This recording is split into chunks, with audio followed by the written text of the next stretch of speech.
The secret club of evergreen men. At the Evergreen retirement home, the halls were usually quiet, save for the shuffle of slippers and the occasional hum of old radios. But every Wednesday night in room 206, a small group of men gathered. They called themselves the maintenance crew. The name sounded like they fixed broken chairs or leaky pipes, but in truth, their mission was far more personal.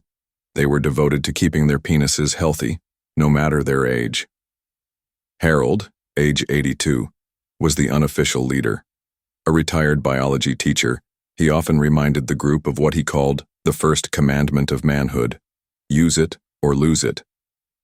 He had read about it years ago in a urology journal, how erections weren't just for pleasure but for health.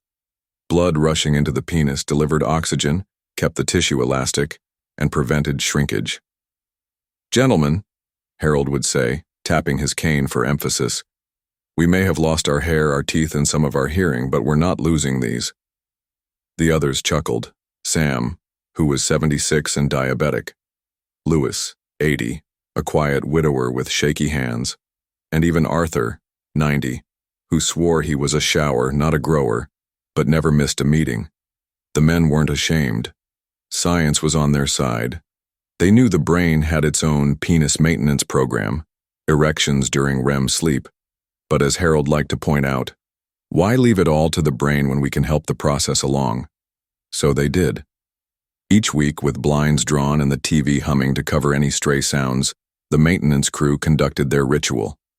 It wasn't group activity in the literal sense; they each faced their own space.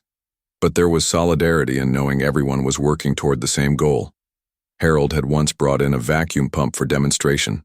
Like exercise equipment, he explained. You use it, you stay in shape; you ignore it, you shrink. The others winced but listened carefully. Louis, who'd been shy at first, surprised everyone one night by admitting, "I thought I was done for. After my wife passed, I just stopped. Then I realized I was losing length. A whole centimeter. But now," he held his head high, "I'm holding steady."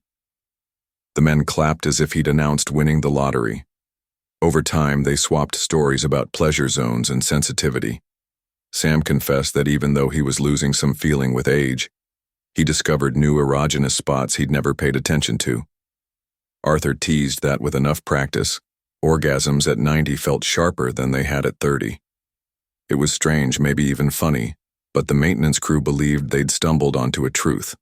Masturbation wasn't just for the young, nor was it something to be embarrassed about. It was medicine, pleasurable, private, and powerful. And so, in Evergreen Home, while most residents fell asleep to late-night news, 4 old men stayed awake, faithfully carrying out their secret health regimen.